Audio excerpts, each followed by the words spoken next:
Welcome to the Protecting Your Nest podcast.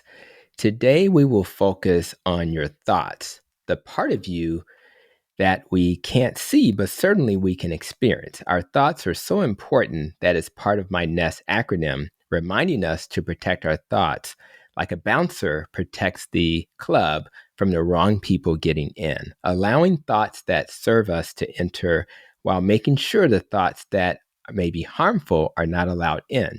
So, to educate the bouncer who's protecting our brains, I have a guest who will give us a more holistic way to protect our brains by helping us build that self confidence we will need to be successful.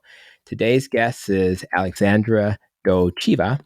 Alexandra is a holistic expert and a nurse and author of her new book, which I'm excited to share with you guys. It's called it really is simple, a holistic approach to self confidence, where she helps us finally overcome the self doubt that has plagued so many of us over the years. Alexandra knows that poorly defined priorities can get in the way of our self confidence and impact our decision making. Her book will show you ways to put your life in order by learning about the 5 pillars of life, pillars that she feels requires our attention.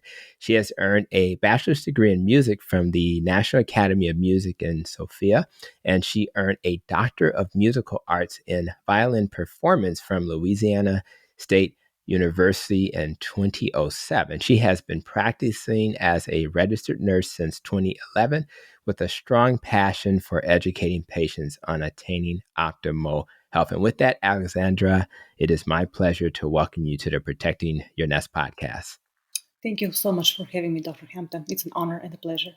Thank you. And I am, when I was reading your bio, I saw Louisiana. And just so you know, me and my lovely wife, and we just did a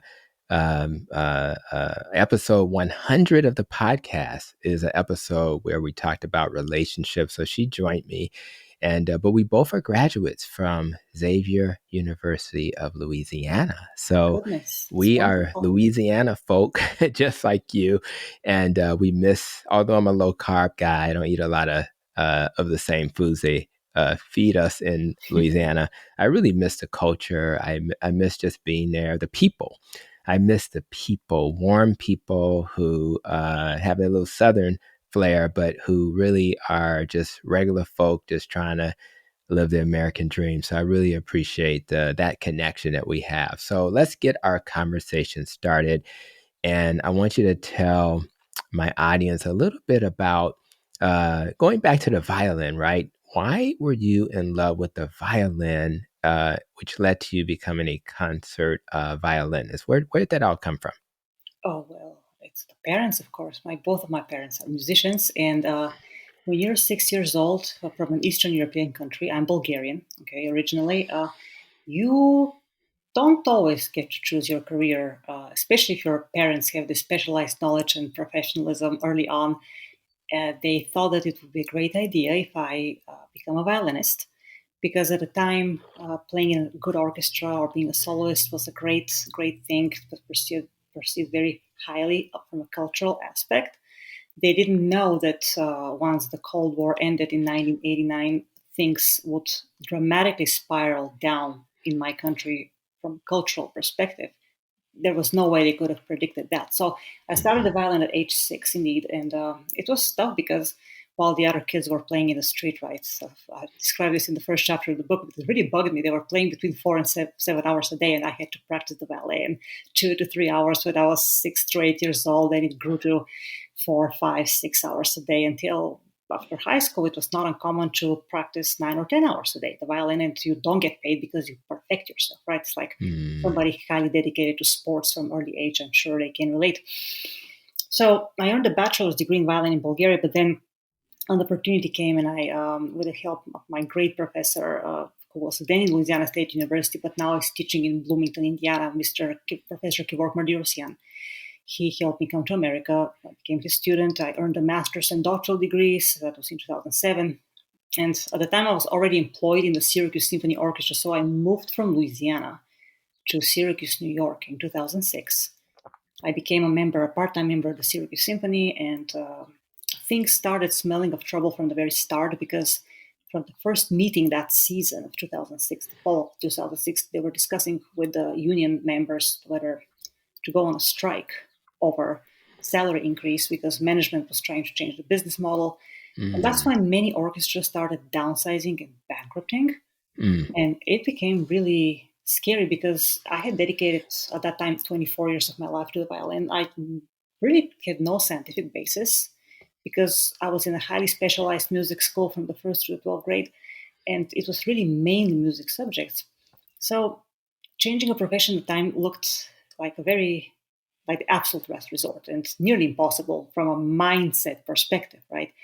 Because in my culture, it's like, okay, you graduated something, you changed profession, you're a failure. And at mhm, the same time, I was struggling a lot with self inflicted lack of self confidence and poor self esteem because professionally I was good, but not as good as I wanted to be. mhm, And when I went to compete with these various orchestra auditions with between 40 and 500 people for one spot, it quickly became evident that there are simply way too many good people out there. And mm, it just it's overwhelming. And because you think, oh yeah, we go to America, there is a lot of opportunity, it's such a well arranged country, everything is set up for you, and if you put the hard work you will be golden. Well, not so much. What type of mm, hard work? How do you discern yourself in the competition? What is the market telling you as far as demand, supply? And I never thought in such financial terms at the time because I mhm, was so idealistic and out of touch with reality, right? So in 2008 I learned that two very close friends had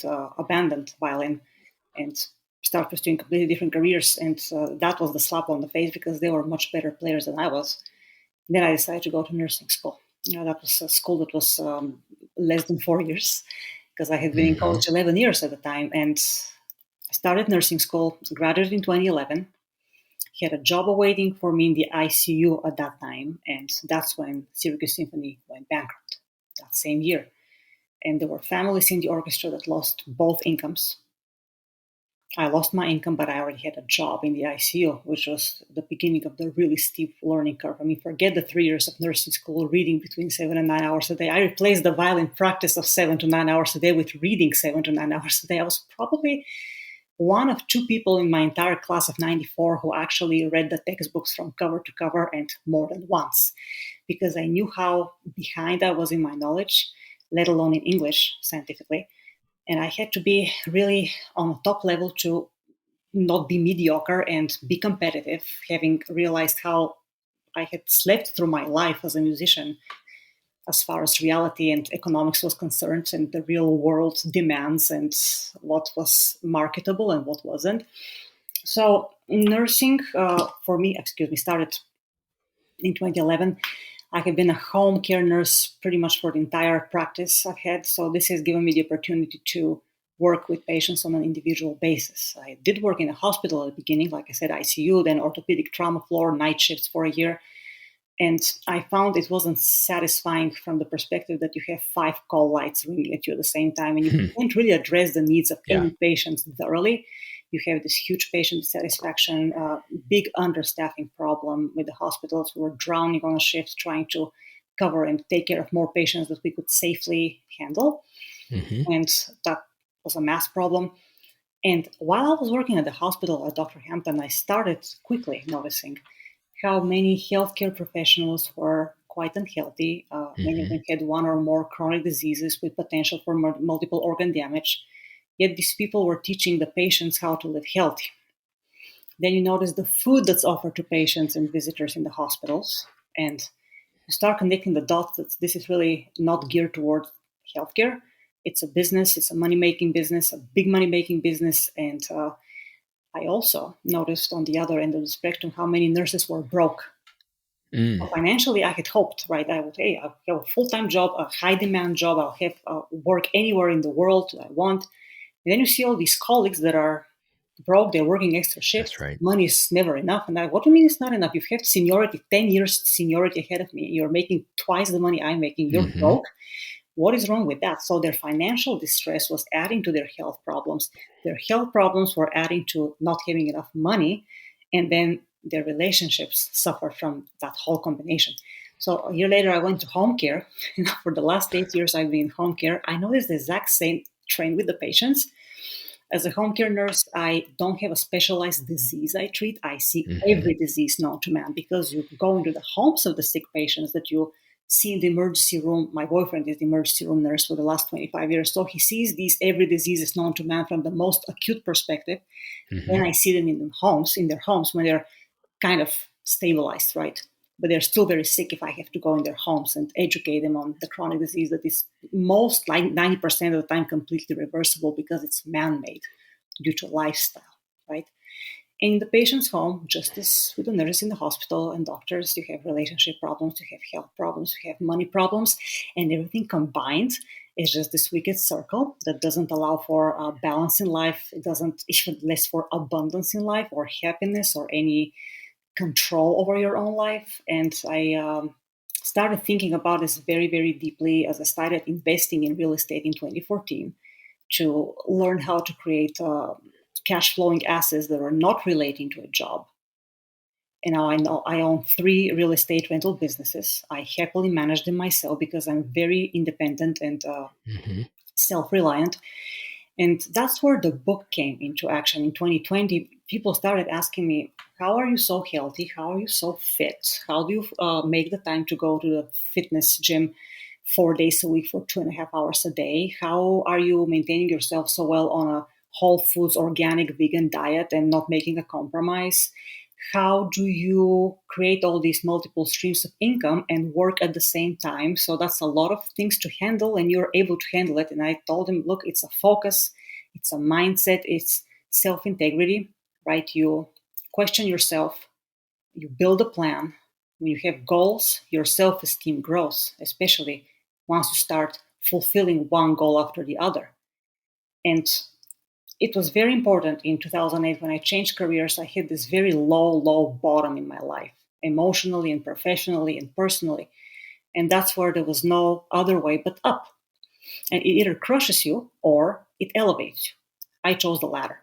That's all there is to it.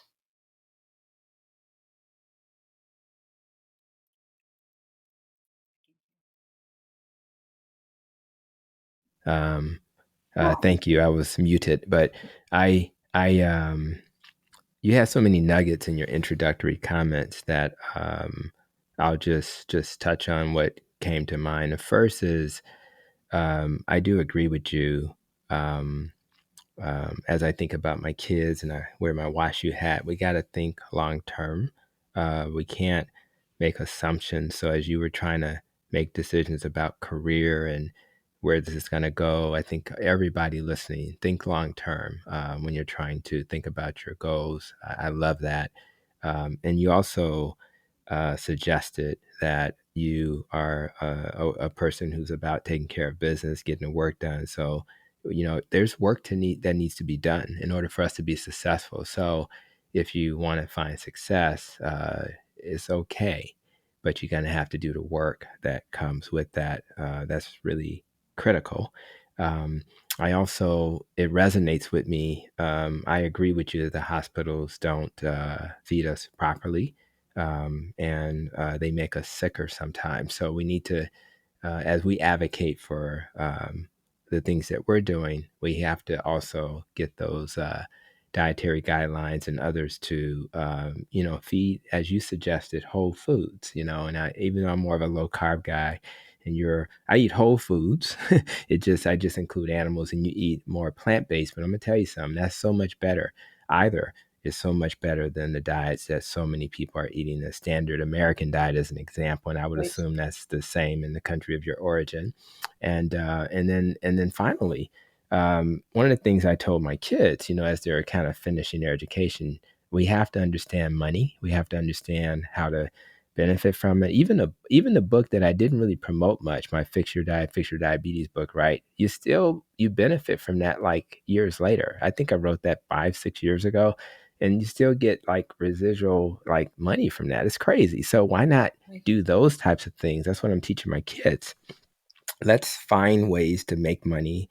I'm very familiar with real estate, that will allow you to sustain yourself, even if that other source of income goes away. So Right. the fact that you were able to kind of do all of those things is impressive. One thing I want to ask you before we leave your background.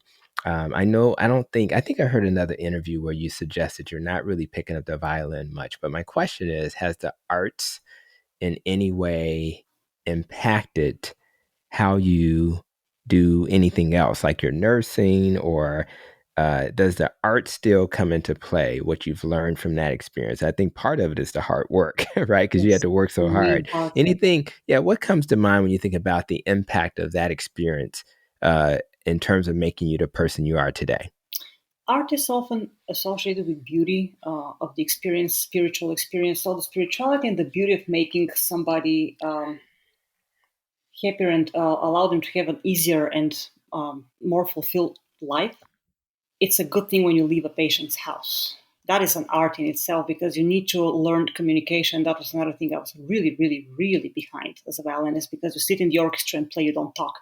But with nursing, I had to learn to communicate with people. I had to learn to listen to the patients. That was the most important part. Listen to the patient because eventually you end up learning from the patient collectively through the years just as much, if not more, than as the long hours of reading for your clinicals and for your Mm-hmm. classes during the 3 years of my nursing education.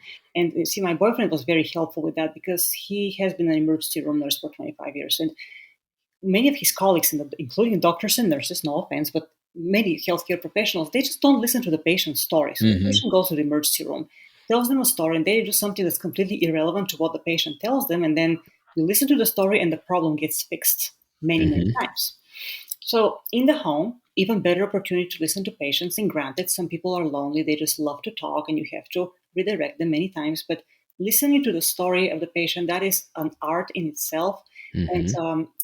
adjusting the conversation in the way that will benefit them is the biggest, greatest art to see how their learning curve is and how much their ability to learn will help them in the long term.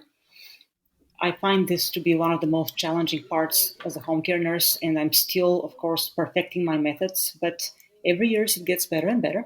I connect with the patients very well. They always give me excellent feedback, which is nice. But I tell people, I would love to talk with you in 10 years to see how well you and I understood each other and how you followed through what made sense for you and how consistent you were and, your results not now to the next month when you will get inspired and better your diet for maybe a couple of months, but then what happens? Are you reverting back to your old habits, or did you Mm-hmm. actually see the value and pursue it without a compromise for the next couple of decades? Yeah, and I think about I don't go in a hospital anymore, right? But Okay. um, I think about when I did go in a hospital, I would round in the morning and maybe in the evening, right? And now we have hospitalists, right? Yes, But I think about who has that contact with the patient the longest or the most, and it's the nurses. it is a nurse. And I remember I I think about what you said about we don't listen, right? And one study that I remember said that we do listen. You know how long we listen? 23 seconds No, okay, before we interrupt a patient. right, 23 seconds. We're so busy with our agenda and or our assumptions about what's wrong right. that we don't listen. And again, why is it important? Because maybe they'll bring up something that has nothing to do with their blood pressure or their diabetes, but the fact that they are somebody died Right. and they can't focus on their diet. Hmm. Rather, it was a low fat like yourself, low carb like myself. They can't focus on their diet because they're thinking about this relative or son or whoever who just passed. They And lost and so, motivation. you got to listen. Let's listen to people. And but I do appreciate your profession because the value that a nurse adds and that they listen, they hear things that the doctor won't hear. They are there to hold that hand when the doctor's not there to hold a hand. All of those little moments are critical. And I really, really appreciate that because I just think that patients need that so much. So let's let's think about one thing I want to ask you about that I thought was funny when I heard you in another interview. You said that your boyfriend sounds like he's a keeper, by the way, Well, but he's a almost keeper. 14 years. Yeah, I would say Oh, so. amen to that. Amen to that. So he said that your job as a nurse was to make sure that the doctor and or the team doesn't kill the patient. So I thought that was funny, but true. And there's so many things that happen in healthcare. But when you think about his comments, what would you like to say about that? Because I thought that was a pretty amazing statement and a very insightful statement that he made.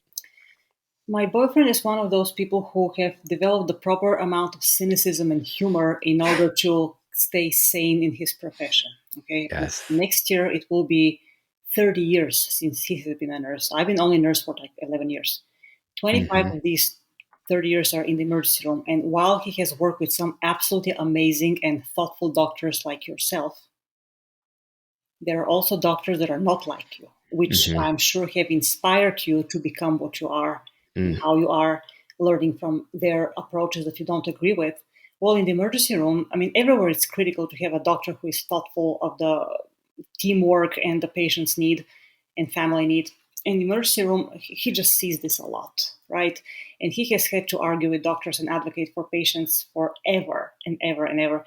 And when I was a beginning nurse, of course, we like to say, well, the doctor has all this authority, and some doctors indeed absolutely have the authority and deserve the authority. Now, when you're a new nurse, you've been a nurse for 5 minutes, you better respect everybody and learn from everybody the best you Mm-hmm. can because you are starting in the profession.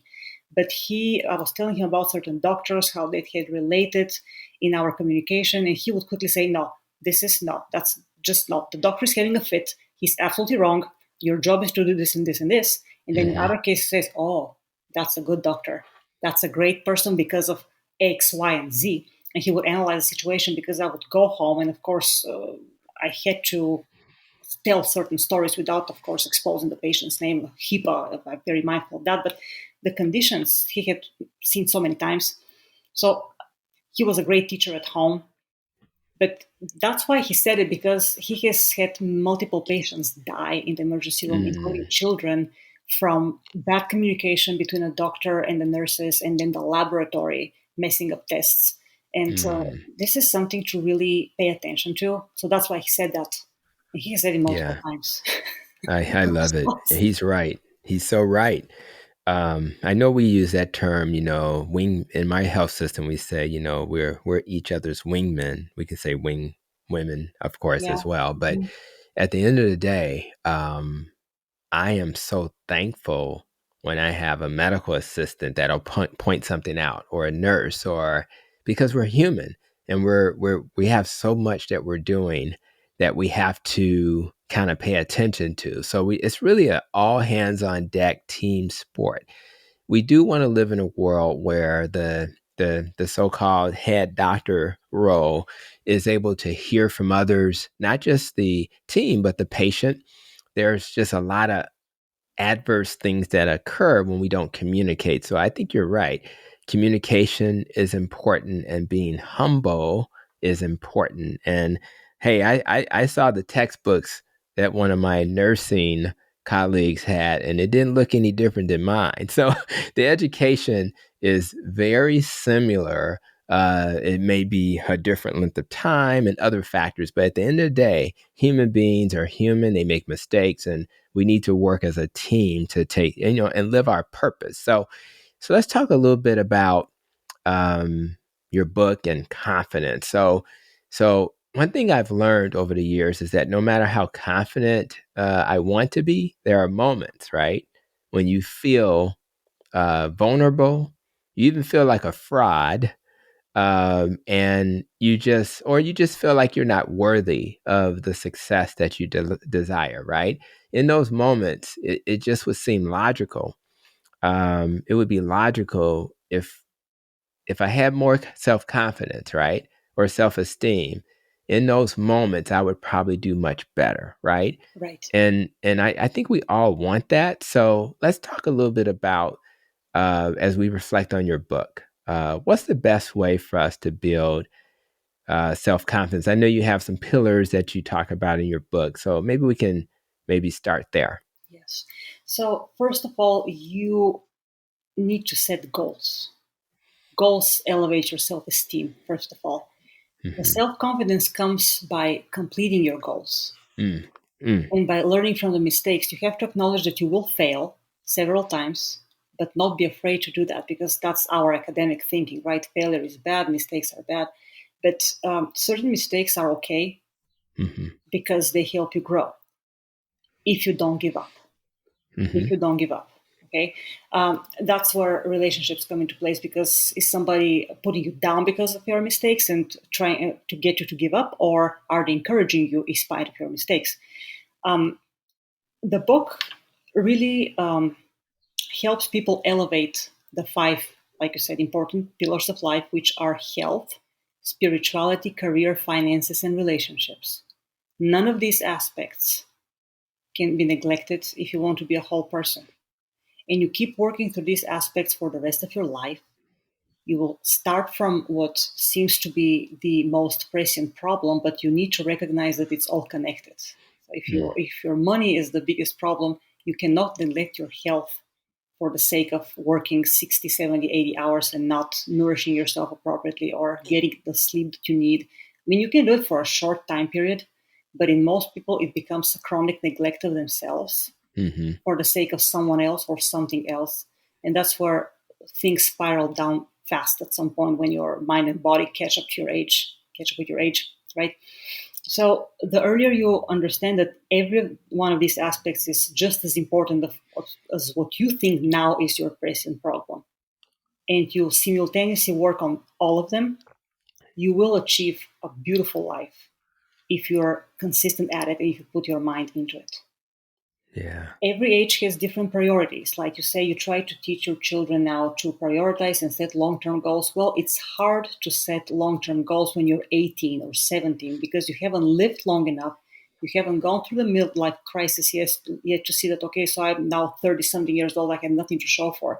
And even Mm-hmm. people that are very successful in their late 30s, they can go through a midlife crisis too, because they start asking themselves whether that's what I really wanted, or was it something that was perceived to be such a great idea and I really don't feel like I'm connecting anymore with this idea, even though I'm super successful at it. So it's different for everybody. But the book basically tells my own experience Mm-hmm. and how I elevated all of these aspects of my life. And I know that your situation will be different. I'm talking to the Mm-hmm. reader now, right? Your situation will be different. Everybody's situation is different, but I'm giving people ideas. Mm. I'm a cheerleader for late starters in life because I absolutely consider myself a typical late starter in life, which was crushing for me at the time because I started the Valley at age 6. So by age 20, I should have been a star, right? Well, not so much. That really exactly developed that way. So that was crushing for me by age 30. But if I could overcome that, anybody can do that. Anybody can do Yeah. that because I had a very, very poor mindset for more than 20 years. It was really 90% self imposed. I Mm-hmm. blame nobody but myself for it. Yes, other people have influence, but I was unable to see through that influence and build my own set of values timely enough. So I was late with that too. And Mm-hmm. that's okay though, right? Because I'm 46 now. I have everything I need. I don't depend on my employer anymore. I'm healthy 100%. And if you are an expert of your own life, then you don't need anything else, in my opinion. If you have full control of your life, you can do anything that you want. So that's what this book is all about. I love it. You know what I love about what you just said? Expert of your own life. And it actually takes a life with life experiences Yes. to get you to that level of expertise. So it's almost destiny for many of us to not reach our goals until we've had some life experiences. So you started by say set some goals and then learn from your mistakes. So you're taking all those learnings from your so-called mistakes or experiences, and it's made you who you are. And I love those pillars. It reminds me of my Nest and Rope acronym, in that you can't just do one thing. If I just got on this podcast and talked about diet only, I Mhm. would be missing a whole lot of other things. Yes, sir. I am curious, and I haven't talked much on my podcast about spiritual things, but I know a lot of my patients. I serve a very spiritual community. African American community, as you know, is one of the most spiritual communities in the country, in the U.S. anyway, and and I know that that's really important. But I know the word spiritual has broad meanings. I have atheists in my practice and other, so I have all kinds of definitions of spiritual. So I'm curious, when you talk spiritual, how do you define that, and how do you, just maybe as one example of a pillar, how do you express the importance of being spiritually strong? When you learn to listen to the world rather than listen to yourself, Mm, that's one aspect of spirituality, because that's how you learn to work with the world so it can cooperate with you and integrate itself with your goals. mm, I will say very honestly, I'm atheist by my own conviction. A lot of absolutely. it came because I had made myself dependent on various people during the time that I was not confident. And I Hmm. resolved that if I was not going to depend on people, I wanted to entirely empower myself in faith in Hmm. myself. And therefore, I didn't want to depend on divine consciousness, because that would, again, devoid me of responsibility for my own life. That's how my mindset worked, right? Hmm. But spirituality, I like to meditate, because that gives me an opportunity to listen. Because when you meditate, it's different from prayer. You pray, even if you pray in silence, you're still listening to yourself speak, which I know it helps lots of people. It's just in my case, it's better for me if I stop talking for a while and start listening. Because for many, many years, I really wasn't listening. I'm completely honest about that. And then you learn with practice of meditation, you learn to incorporate that mindset of relaxation paired with constant awareness. Hmm. And if you carry this throughout your day, even through the challenges of the day, and you are able to channel this way of thinking, you will be better able to solve the challenges in an organized manner and not get panicked. And in nursing and in your profession as a doctor, there are many moments that we have perfect opportunity to panic over some patient, things go wrong. But when that happens, meditation, the meditation mindset is where it really comes into play, at least in my experience. And I solve these problems and I proceed to the next problem. It also has helped me not to dwell on problems, but rather Hmm. resolve them right away, get them out of the way, and keep going with my life, not procrastinate. This is another important aspect of spirituality, because if you procrastinate, that means you're defeated by a problem, and then it creates more stress in your life and clutter in your mind. And Hmm. your mind, Napoleon Hill says very nicely that your mind will not tolerate negative and positive thoughts with the same intensity. So you make a choice. If there is any negativity during the day, and of course there will be, you have to solve it in a Hmm. firm manner. And then you keep Yeah. going on the positive side. It's Yeah. constantly a flip of the coin. That's what life That's is right. about. What happens while you're planning? Life is what happens while you make your plans. So everything can exist together, and you have to learn to enjoy it in the meantime, because life is so short. And when you see people that are so severely sick, you can never put your problems above their problems when you're interacting with these people. If you're in a patient home, you know that person is 10 times worse than you are, and you have to dedicate your attention to them, and then they're grateful and appreciative. That is also a very nice spiritual experience if you can appreciate it at the Hmm. time when it happens, in spite of the stress and frustration of the patient and their sadness and grief. These elements, when you connect them throughout your day, that's the global aspect of spirituality and mindfulness. But again, it comes with time and realization that you need to learn to appreciate what you do and what happens around you, just for your own sake of well-being. Hmm. Yeah. If that makes I sense. love it. Makes a lot of sense. And I'm glad I asked that question. I have, again, in a community of color, people may not quite understand how anybody can not be a faith-based person. But I mean, what they may not know, there are certain countries, like if I were to use maybe North Korea, for example, um, there's not a lot of religion there. So a lot of times you have to ask yourself, oh, so the world is different than I thought it was. There are places where people don't have access to a Bible, for example.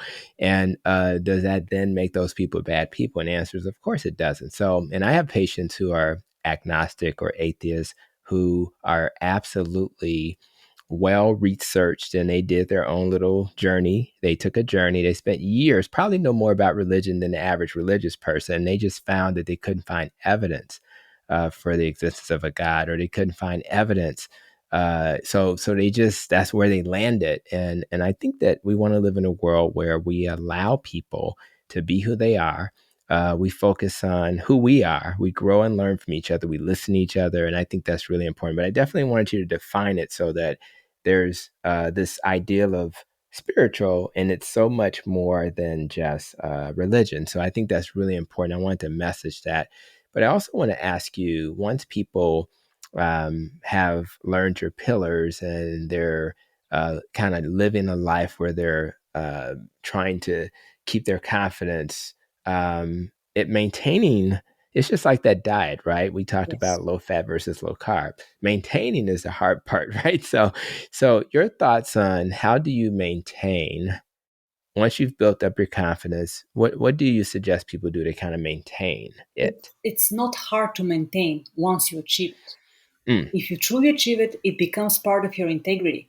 And mm, like in my case, say with the organic vegan diet, once you have done it for several months, it really becomes like you really don't want to break the rules because you're so proud mm-hmm, of what you achieved throughout that time that previously you thought, oh, it's going to be hard, and somebody tells you, oh, it's impossible, I can't do that, you can't do that, oh, I can't do that, watch me, right? mm-hmm, So you achieve your goal and you start building more goals.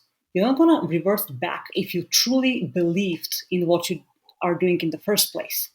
So this is why the self-inquiry is so important that I talk about in chapter 1, when you self-examine your goals and priorities and values, because it at some point, I mean, you can take as examples what I did, but it should be coming from you. So it's about mm-hmm, your values, because otherwise you will, I mean, if you base it on your own values and goals, that's when you really believe it, and that's when you really put your mind into it. But the self-searching is to find your passion, and many people have no patience in doing that because they don't really know what will truly make them happy.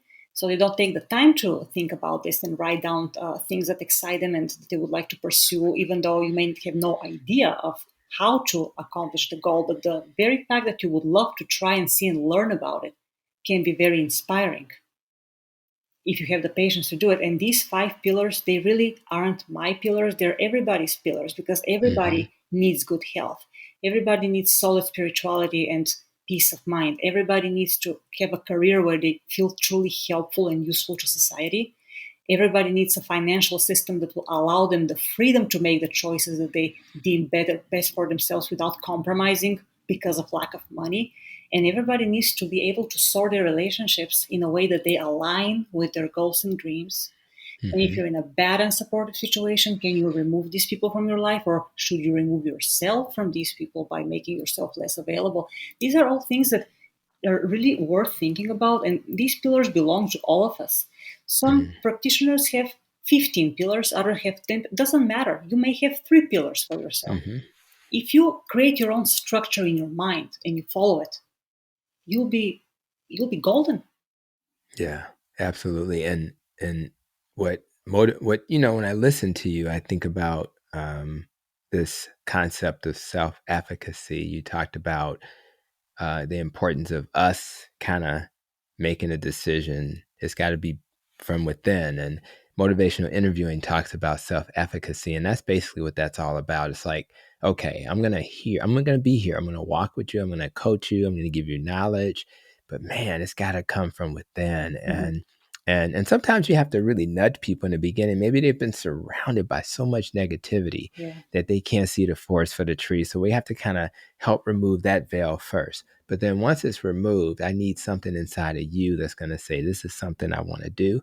And that's why I appreciate, again, having a resource like your book that will help people along their way. So that's really important. Now, I one of the things I try to do regularly is take care of my body, right? Other than, not just for nutrition. So I don't know. Do you go into or talk a little bit about the body? Because I know that if I take my shirt off and it looks okay, then I have more self confidence. So, how much of your discussion around self confidence has to do with the physical? Do you touch on that in your book? Yes, sir. I have almost 12 years experience in martial arts. Mm, I'm I scared of studied you one now. of the best teachers in the United States, Grandmaster Greg Tierney, and his wonderful wife, Judy Mudafre Tierney. They're both 10-degree black belt. Wow. And they really taught me the art of perseverance. Mm, And once I stopped martial arts because of a couple of injuries that I had sustained, and I resolved not to bring them to a point of surgery, I had to remove these injuries. So that's where at age 41, I hit the gym really, really hard. I placed myself the goal to be able to do 100 pull ups, full range of motion in a session, hmm 100 dips. I bike between 8 and 12 miles on the stationary bicycle every day at the highest resistance of the bicycle for from start to the finish of the distance. My workouts are very, very steep. I have a blog post on that on my website. hmm Body image is extremely important. And it was actually my mother that said, why are you so crazy? We're going to the gym with these, the gym attire. And said, Mother, after 40, a woman better look impeccable at the gym. And she said, huh, that kind of makes sense. So, yeah, it does because it contributes tremendously to your self-esteem when you see people that are looking at your work like, oh my gosh, she's doing a man's workout, right? In her 40s. It is a part of goal setting. And because hmm martial arts taught me a lot about perseverance and exercise and cardio and all these stuff, my masters were crazy about cardio. We were doing 500 push-ups and 500 sit-ups in between the katas and sparring rounds on the black belt test. They will beat us into submission like you won't believe. It was a mm several month preparation for the black belt test after studying with them for 4 or 5 years. It was really the drilling. And that teaches you a lot about your abilities to focus, to make yourself do the things that you don't want to do, even though you know you hmm should be doing them. We're not talking about ethical problems, but like really making yourself do it when you're lazy, when you don't feel like doing it, especially when you hmm don't feel like doing it. And that's what the body image is all about in terms of fitness preparation, not to mention the tremendous health benefits for every body system from proper exercise, weightlifting, and cardio, resistance cardio, right? hmm So to me, body image is extremely important because if you are trying to teach patients how to live healthy, you must be 100% example for them. You must lead by example. You can't be 230 pounds and 5 foot 6 inches tall and tell others how to live their lives. And I hmm don't care where you are in the hierarchy of the healthcare system. If you don't have control over your own health, you have no credibility as a healthcare professional. Yeah, That's where I come from. and if you're at that, assuming that you weren't 350 before you were 250, but if you're on a journey and you can Right. share, this is what I'm doing and this is what I've done so far, that's okay. But I agree, it's very difficult to sell something if you are not living it yourself. So I think that all clinicians need to honor that, own that, and live that way. And then if you have a story to tell because you're on a journey, share your journey because sometimes your struggles may inspire that person who's also struggling. But man, we definitely want to be role models, and I'm trying to be a role model for my boys. Again, college and grad school graduates. Shortly before we recorded this episode, and you talked about career, and and fortunately for them, when they chose their careers, they didn't just do what dad wanted. I wouldn't say I wanted them to. You kind of expect your kids to go into medicine because you're in medicine, right? Just like your parents inspired you to go into the arts, right? And but fortunately for them, they knew that they wanted to do something different. Now they're both going into business, so that hopefully they'll be very well versed on the finance part. But you just talked about career, and I just want to understand a little bit more about why career decisions are so important if we're going to have self confidence and make the right choices in life. What's your thoughts on that? Because if you're passionate about what you do professionally, your customers appreciate it right away. And their gratitude and the fact that you really help them in a genuine and knowledgeable way elevates your spirituality every day you work, as opposed to being somebody who hates the job and is there just because they have to pay the mortgage, which is Hmm. an overwhelming problem. I love that. I'm hoping that they both kind of have some entrepreneurial training, right? So that Wonderful. hopefully that would give them the confidence to do what you did, in a way, being a real estate professional. In terms of that's entrepreneurial. It's just based on real estate. So I think we want all of our young folk to think that way and to move in that direction. What about um, your thoughts on um, my R in the ROPE acronym, it focuses on the importance of a healthy relationship, right? Yes. And in fact, again, I mentioned our 100th episode was dedicated to that topic for the podcast.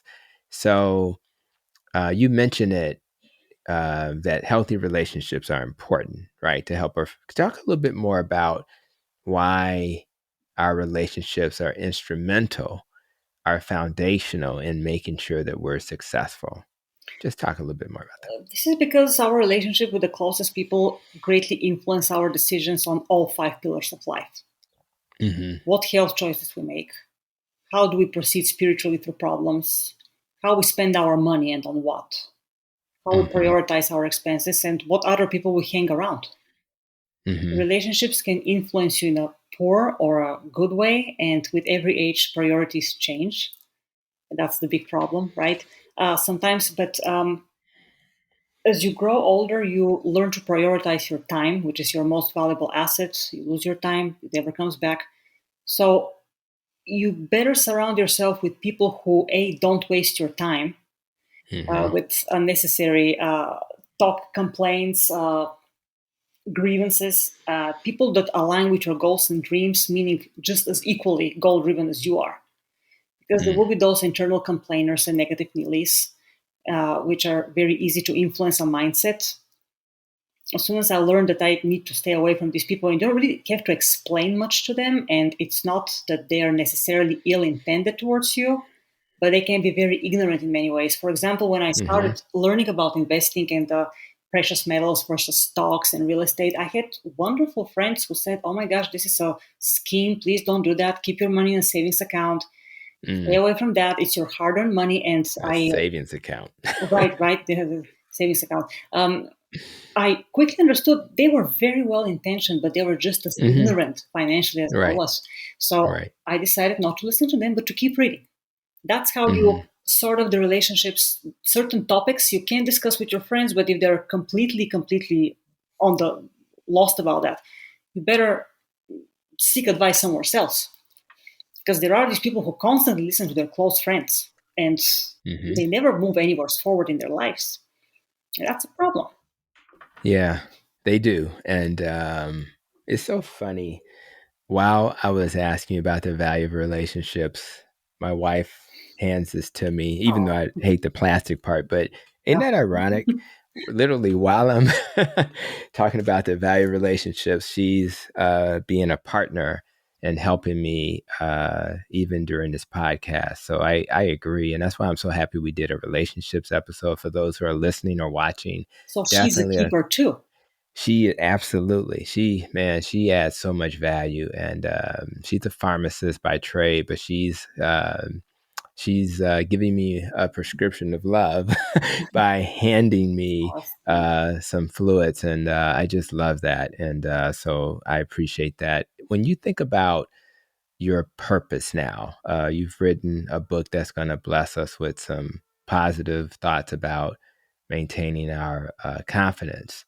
Um, what's your purpose now? Is it to kind of spread that message, or do you have anything beyond that you've been thinking about as your purpose while you're on the planet? I would like to reinforce the message the best I can. I'm willing to give public speeches if people are interested. I have been consulting every once in a while, but I was asked by another wonderful Canadian host. That interview came recently. The Go On with Guido podcast. Guido said, "Is another Hmm. book in the making?" I said, "Guido, if people don't get it with this book, I've done a Hmm. very bad job, and I don't need to write a second book." Right. Right? It's not. You either have something important and valuable to say to people, and you don't write a book for the sake of writing a book. Um, Hmm. but I think the book will give a very solid foundation to people on how to get all these five aspects under control, independently thinking from other people, Hmm. if they're really willing to invest in themselves and grow personally. After that, Okay. we'll see what happens. I don't Yeah. know. I mean, I'm very happy with what I do right now. If people need me for speaking or consulting, I'll be more than happy to help if they're willing to listen, so we don't waste each other's time, right? That's But right. I love that. And I will make sure we'll share resources for sure in the show notes. And I think as we're kind of wrapping up, I do want you to think about, my nest, right? It's about nutrition, exercise, less stress, more sleep, um, how we think, recovering from trauma. And then the rope to get up to the nest talks about relationships, avoiding harmful organisms and pollutants, and making sure our life experiences serve us. And the E is also for protecting our emotions. So that's kind of like the foundation of the Protecting Your Nest podcast, which is grounded in functional medicine. So when you think about how you're going to protect your nest over the next year, um, where do you plan to focus your attention just for you personally so you can be better a year from now than you are today? I will continue to stay very vigilant with what is going on around us, and we'll keep growing the businesses, and the book hopefully will really will ring a bell with many people. But it's most important to stay current and never become complacent with your success or achievements. You have to train your brain constantly, be a lifelong learner. I never know what the next adventure will be until it happens. But once it happens, it takes me on a trip for like 2 or 3 years. So that's the interesting part of my life. That in 2020, in January, I figured, oh, why don't I write a book? Well, it took 2 years to finally get it finished the way I wanted it. So everything is very interesting and surprising. But you still need to keep very solid understanding of what you have created so far and build on it. And knowing that things can change dramatically overnight, you never take things for granted. And you have Yeah. to keep improving yourself and learning to stay current. Otherwise, you get old. So, this is the Mm. purpose, truly. And if I can inspire more people to think for themselves and not worry so much about events to use as excuses for not improving their lives in the next couple of years of my life, I'll be very, very happy. I love it. And that's a good goal. I like that. And we're just going to touch as many people as we can. And let's make sure they can get access to your book. I know I got your book off. I ordered it through Amazon, but how can people get this great information or be in touch with you? With Amazon right now, there is a problem with the shipping settings. I had to spend with them quite a few hours yesterday. So currently, the ebook is available on Amazon, but my website has the paperback and the ebook formats. In the US, the paperback is no problem to purchase at all through the website. It is www.holisticselfconfidence.com. They can also get on the website through my Facebook page, which is Holistic Self Confidence. Okay, I have two YouTube videos. They also have the link to the website. The YouTube videos are on my name, Alexandra Docheva, and there are three long interviews out already. It was with Hmm. Todd that you listened to already. Then I have the Happy Hmm. Girl podcast interview and the Go On with Widow podcast. That's the host in Canada. So they're gradually coming out and people can connect with me. I have Messenger on Facebook, and contact page on the website. Many ways to connect nowadays with the technology. But the best way to get the book right now is the website, Cool. www.holisticselfconfidence.com. Absolutely. Make sure we'll have that available and definitely, uh, when I thought about talking to you, I realized that, people may perceive us a certain way. maybe because you wrote a book or because you do a podcast or because you have a title. But man, we all struggle with self confidence and we all struggle with that. So we need to be reminded on a regular basis that yes, I can, Yes. yes, I will, and I appreciate you. So thank you so much for just blessing us with your time today, and looking forward to your continued success as you spread this message. Likewise, Dr. Hampton, thank you so much and best of luck with everything you do. And thank you for everything you do. Thank you so much. And guys, today we heard from the perspective of a woman whose journey initially began in sharing her gift as a violentist, but later she transitioned to the healing arts as a nurse. But I would argue that she is doing the same work because music heals us as much as a good nurse can. Now she's healing our minds by giving us a tool to ensure we can holistically protect our brains from the self-limiting thinking that has prevented so many of us from achieving our goals. So let's walk away from this conversation a little more confident that, we can do all the things that we want to. Let's celebrate the potential in all of us and awaken it so that our world would be filled with more souls who are living their life purpose. Imagine just for a moment how our world would look if we simply never gave up on our dreams. Just imagine what we could overcome or even achieve. So, my advice today, continue to dream, continue to believe, and continue to walk towards whatever your life vision may be. And know there are so many people who will benefit from that vision and are depending on you to have the self confidence to fulfill it. And as we wrap up today's episode, I want you to visualize your dreams, write it down, and each day fulfill your vision by focusing not on the outcomes, but instead focus on every little step it'll take to help you achieve that goal. I promise if you do that, you will wake up one day and arrive at your desired destination. So until our next episode, I ask that you continue to be safe, be well, and continue to protect your nest.